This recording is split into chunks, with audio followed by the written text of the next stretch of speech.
Mr. Bones.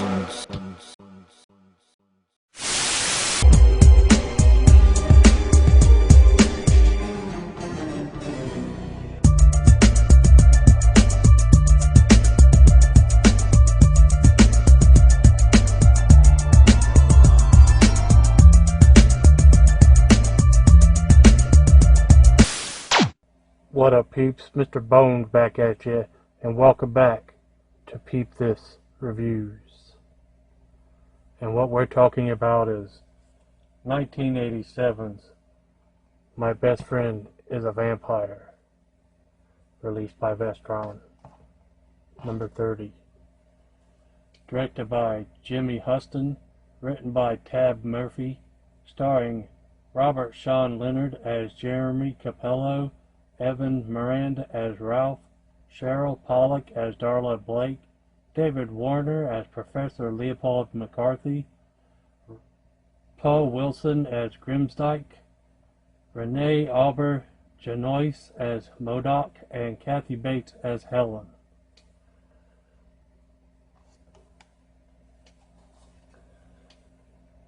Return to Milton High School in this beloved 80s teen comedy, now available on Blu-ray for the first time.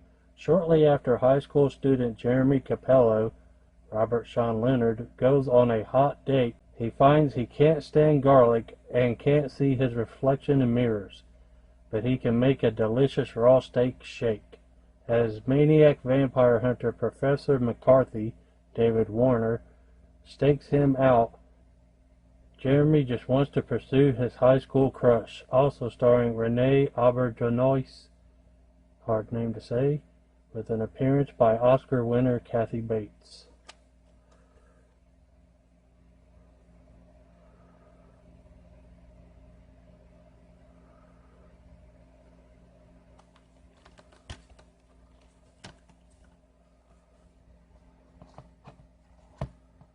My Best Friend is a Vampire, aka I Was a Teenage Vampire, which I like that title more.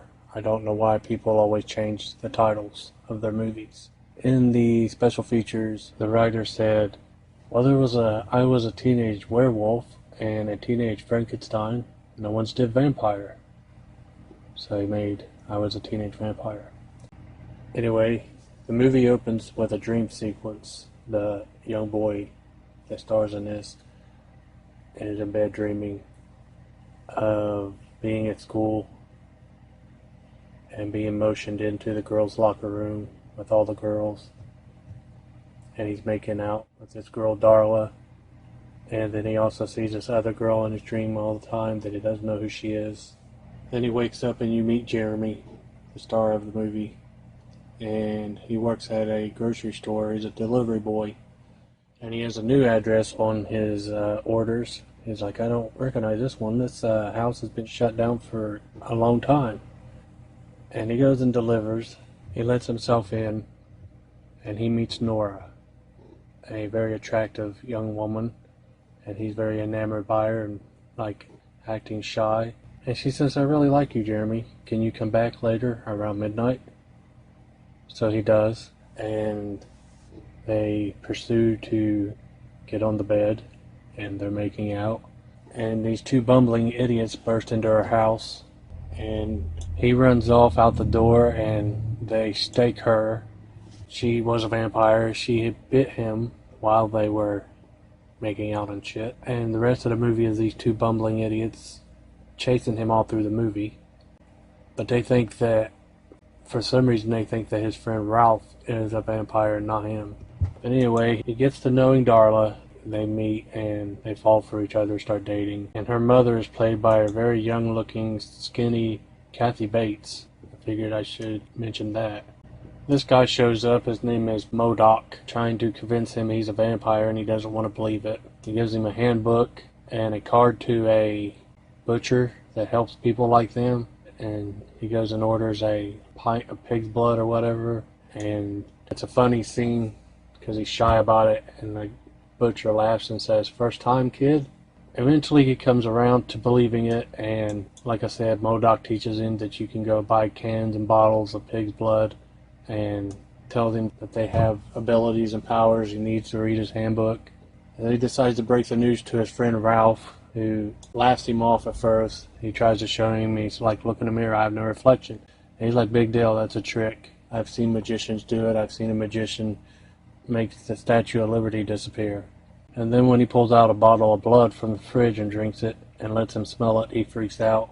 Holds a cross up to him, which doesn't seem to do much, and then he runs out the door. So then he pays him a visit at his house, comes to his window and convinces him they're still best friends, he's not going to harm him. They start hanging out. Jeremy's feeling it, he's trying his powers and stuff. Here he is trying to use mind control to make a girl like his friend in a club. This movie was awesome, a lot of fun, and kind of reminded me of Fright Night, like Fright Night light version of Fright Night, with a pinch of Lost Boys. I'm glad Vestron released it, because before they released it I would have probably never watched it, because I want to say I'd never heard of it, but I'd probably seen this poster before, but to me it looks kind of boring. I much prefer the new commissioned art from Vestron. It looks very intriguing and pulled me in, plus is the new release of Vestron and I'm collecting those. So yeah, this movie was a lot of fun. Glad that Vestron decided to release it. Highly recommend checking this out if you haven't seen it. Peace. My dick playing role games with my swing. I'll be Indiana Bones in the Temple of Boom Tang.